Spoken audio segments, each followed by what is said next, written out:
नमस्कार।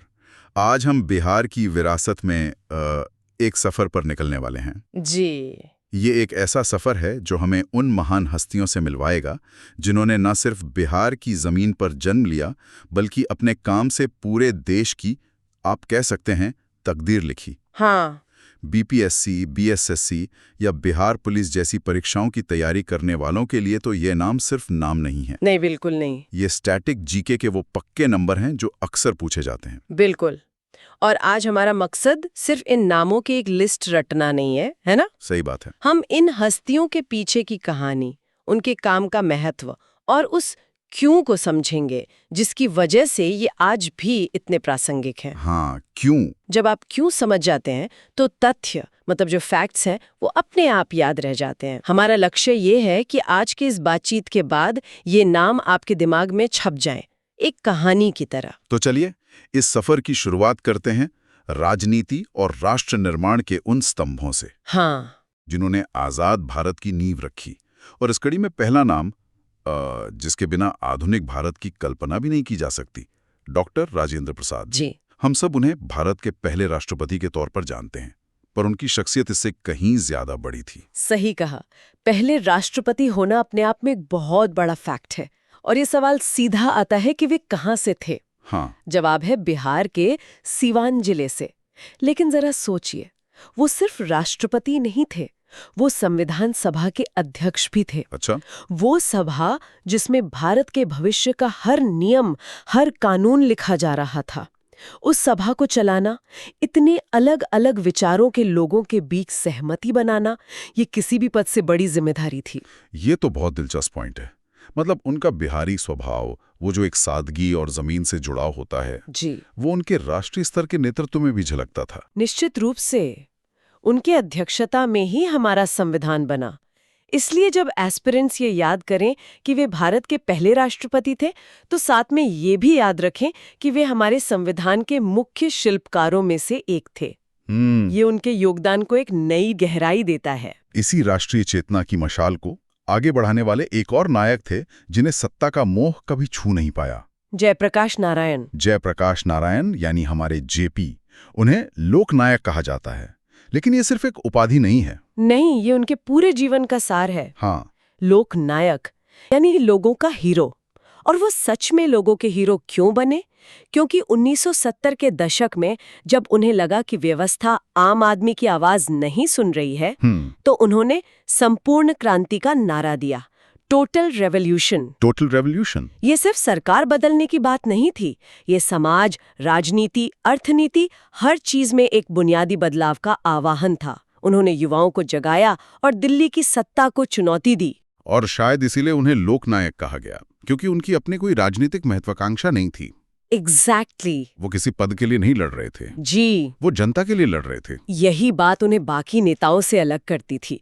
उनका मकसद सत्ता पाना नहीं, सत्ता को सही रास्ते पर लाना था। सही। इसलिए परीक्षा में जब ये सवाल आता है कि लोकनायक की उपाधि किसे दी गई, तो सिर्फ जेपी का नाम याद नहीं रखना है, बल्कि ये याद रखना है कि ये उपाधि उनके निस्वार्थ जन संघर्ष का प्रतीक है। संघर्ष और वीरता की बात चलिए तो हम 1857 की क्रांति के उस महानायक को कैसे भूल सकते हैं? बाबू कुंवर सिंह, जिन्होंने 80 साल की उम्र में अंग्रेजों के खिलाफ तलवार उठा ली थी। बाबू कुंवर सिंह बिहार के शौर्य और अदम्य साहस का प्रतीक है। सोचिए, जिस उम्र में लोग आराम करते हैं, उस उम्र में उन्होंने जगदीशपुर, जो अब भोजपुर जिले में है, हाँ भोजपुर में, वहां की अपनी जमींदारी से निकलकर पूरे बिहार में क्रांति की आग जला दी। उनकी गुरिल्ला युद्ध की रणनीति ने तो अंग्रेजों को महीनों तक परेशान रखा। वो सिर्फ एक राजा नहीं थे, वो एक जन नेता थे, जिन्होंने बिहार में 1857 के विद्रोह को एक चेहरा दिया। तो यहाँ से एक सीधा सवाल बनता है। हाँ, सीधा सवाल, बिहार में 1857 की क्रांति का नेतृत्व किसने किया? और जवाब हमेशा एक ही होता है, कुंवर सिंह। बिहार की मिट्टी ने सिर्फ तलवार के धनी ही नहीं, बल्कि कलम के सिपाही भी पैदा किए हैं। बिल्कुल। और जब कलम के सिपाहियों की बात होती है तो एक नाम जहन में सबसे पहले आता है, जिनकी कविताएं आज भी रगों में जोश भर देती हैं। रामधारी सिंह दिनकर। जी, दिनकर जी। दिनकर जी को राष्ट्र कवि का सम्मान मिला और वो इसके हकदार भी थे। उनकी कविताएं सिर्फ शब्द नहीं थीं, वो आग थीं। हाँ। जब देश को जरूरत पड़ी, उन्होंने सिंहासन खाली करो कि जनता आती है जैसी पंक्तियां लिखकर हुंकार भरी। उनकी रचना रश्मि रथी को देखिए, रश्मि रथी। जिसमें उन्होंने कर्ण के माध्यम से समाज के उपेक्षित नायक की व्यथा को आवाज दी। उनकी कविताओं में जो ओज है, जो वीर रस है, वो अद्वितीय है। तो एस्पिरेंट्स के लिए यहाँ की कनेक्शन है राष्ट्र कवि और वीर रस के कवि। हाँ, दोनों का सीधा संबंध दिनकरली से है। जी हाँ। और उनकी रचनाएं जैसे रश्मि रथी, उर्वशी, कुरुक्षेत्र, ये नाम भी बहुत महत्वपूर्ण है। दिनकर जी की कलम ने दिखाया कि साहित्य सिर्फ मनोरंजन नहीं, बल्कि राष्ट्र निर्माण का एक शक्तिशाली हथियार हो सकता है। दिनकर जी की कविताओं में जहां आग और ओज है, वहीं एक और लेखक हैं जिनके साहित्य में बिहार की मिट्टी की सौंधी खुशबू आती है। फणीश्वर नाथ रेणु। हाँ, क्या बात कही है। रेणु जी ने हिंदी साहित्य को एक नई विधा दी, जिसे आंचलिक उपन्यास कहा जाता है। आंचलिक उपन्यास? इसे आसान भाषा में समझें तो आंचलिक उपन्यास में कहानी का हीरो कोई एक व्यक्ति नहीं होता, बल्कि पूरा का पूरा इलाका, वहां के लोग, उनकी बोली, उनके सुख दुख, सब मिलकर कहानी के पात्र बन जाते हैं। हाँ, सब मिलकर कहानी के मुख्य पात्र बन जाते हैं। जैसा कि उनके सबसे प्रसिद्ध उपन्यास मैला आंचल में देखने को मिलता है। बिल्कुल। मैला आंचल में पूर्णिया का एक गांव खुद एक जीता जागता किरदार बन जाता है। रेणु जी ने शहरी दुनिया को दिखाया कि असली भारत गांवों में बसता है। उनकी कहानियों ने ग्रामीण बिहार के जीवन को, वहां की राजनीति और सामाजिक ताने बाने को अमर कर दिया। तो जब भी मैला आंचल या आंचलिक उपन्यास का जिक्र हो, तो फणेश्वर नाथ रेणु का नाम सबसे ऊपर आता है। साहित्य की दुनिया का एक और बड़ा नाम, जिन्होंने हमें घर बैठे बैठे पूरी दुनिया की सैर करा दी। राहुल सांकृत्यायन। उन्हें हिंदी यात्रा साहित्य का जनक कहा जाता है। जी, father of Hindi travel literature. लेकिन राहुल सांकृत्यायन का व्यक्तित्व इससे कहीं ज्यादा विशाल था। वो एक महापंडित थे। महापंडित? उन्हें 30 से ज्यादा भाषाएं आती थीं। वो एक इतिहासकार, पुरातत्वविद और विचारक थे। हाँ। वो ज्ञान की खोज में तिब्बत से लेकर रूस तक घूमाए और वहां से दुर्लभ पांडुलिपियां और ज्ञान का खजाना भारत लेकर आए। कमाल है। उनका जीवन इस बात का सबूत है कि सीखने की कोई उम्र या सीमा नहीं होती। साहित्य की गलियों से निकलकर अब बिहार की लोक कला और संस्कृति के मंच पर आते हैं। जी। और जब भोजपुरी लोक कला की बात हो तो एक ही नाम गूंजता है, भिखारी ठाकुर। हाँ, उन्हें भोजपुरी का शेक्सपियर कहा जाता है। ये तो बहुत बड़ी उपाधि है। इसके पीछे क्या वजह है? ये उपाधि उन्हें इसलिए दी गई क्योंकि जैसे शेक्सपियर ने अपने नाटकों के जरिए इंग्लैंड के समाज की बात आम लोगों की भाषा में कही, हाँ। ठीक वही काम भिखारी ठाकुर ने भोजपुरी समाज के लिए किया। अच्छा। उनके नाटक, खासकर विदेसिया, सिर्फ नाच गाना नहीं थे। अच्छा। वो उस समय के एक बहुत बड़े सामाजिक मुद्दे, पलायन पर एक तीखा व्यंग्य थे। विदेशिया मतलब वो पति जो कमाने के लिए परदेश चला जाता है और पीछे उसकी पत्नी अकेली रह जाती है। हाँ। अच्छा, उस नाटक में उस औरत का दर्द, समाज के ताने और अकेलेपन की जो पीड़ा दिखाई गई है, उसने लाखों लोगों के दिलों को छुआ। भिखारी ठाकुर ने अपने नाटकों के माध्यम से दहेज प्रथा, नशाखोरी जैसी सामाजिक कुरीतियों पर भी प्रहार किया। तो मतलब वो एक कलाकार होने के साथ साथ एक समाज सुधारक भी थे। बहुत बड़े समाज सुधारक थे। हाँ। इसलिए वो भोजपुरी के शेक्सपियर हैं। कला के क्षेत्र में एक और नाम जिसने बिहार की पारंपरिक कला को एक नई पहचान दी, वो हैं उपेंद्र महारथी।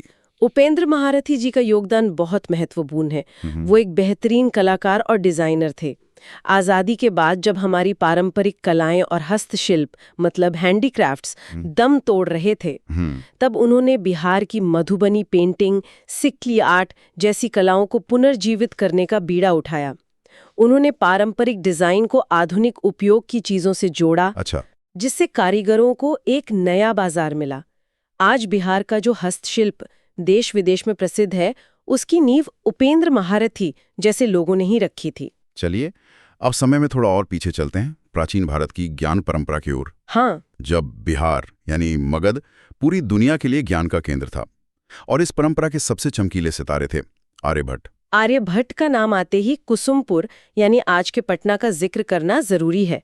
सोचकर देखिए, आज से लगभग 1500 साल पहले जब दुनिया के कई हिस्सों में विज्ञान अंधकार में था, उस वक्त पटना की धरती पर बैठा एक शख्स ब्रह्मांड के रहस्य सुलझा रहा था। उनका ग्रंथ आर्यभट्टीय गणित और खगोल विज्ञान का एक विश्वकोश है। और उनके कुछ योगदान तो ऐसे हैं जिन्होंने विज्ञान की दिशा ही बदल दी। बिल्कुल। जैसे पाई यानी पाई का मान उन्होंने दशमलव के 4 अंकों तक बताया, जो उस समय के लिए अविश्वसनीय रूप से सटीक था। सही बात है। और इससे भी बड़ी क्रांतिकारी बात उन्होंने ये कही कि पृथ्वी अपनी धुरी पर घूमती है, जिस वजह से दिन और रात होते हैं, ना कि सूरज पृथ्वी का चक्कर लगाता है। हाँ, इसी बात को कहने के लिए यूरोप में गैलीलियो को सदियों बाद कितनी बड़ी सजा भुगतनी पड़ी थी। ये दिखाता है कि उस समय बिहार ज्ञान विज्ञान में कितना आगे था। प्राचीन ज्ञान से अब आते हैं आधुनिक समय के एक समाज सुधारक पर, जिन्होंने स्वच्छता को एक आंदोलन बना दिया। डॉक्टर बिंदेश्वर पाठक। जी, डॉक्टर बिंदेश्वर पाठक। डॉक्टर पाठक का काम जमीनी स्तर पर बदलाव लाने का एक बेहतरीन उदाहरण है। उन्होंने सुलभ इंटरनेशनल की स्थापना की। सुलभ इंटरनेशनल। और ये सिर्फ शौचालय बनाने वाली संस्था नहीं है। उन्होंने उस सामाजिक कलंक को मिटाने का काम किया जो मैला ढोने की प्रथा से जुड़ा था। उन्होंने दिखाया कि कैसे स्वच्छता के माध्यम से समाज के सबसे वंचित वर्ग को सम्मान और रोजगार दिया जा सकता है। उनका मॉडल आज पूरी दुनिया में अपनाया जा रहा है।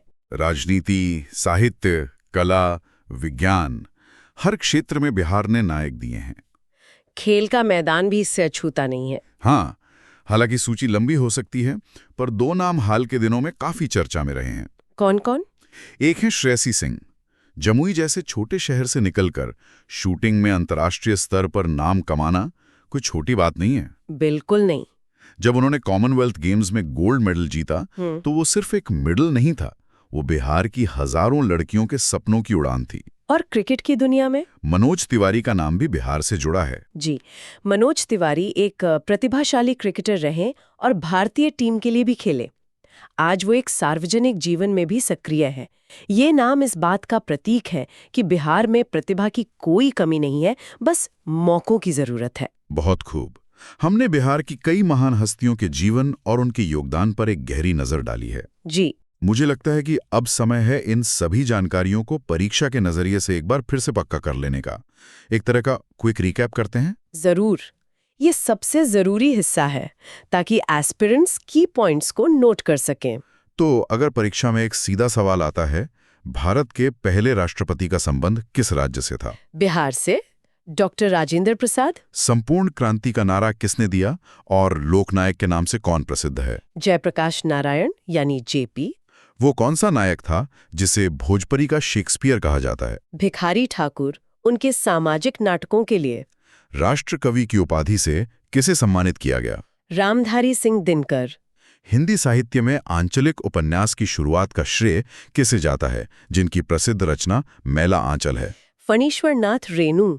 और अंत में महान गणितज्ञ आर्यभट्ट, जिन्होंने दुनिया को शून्य और दशमलव का ज्ञान दिया, उनका जन्मस्थान कहाँ माना जाता है? कुसुमपुर यानी आधुनिक पटना।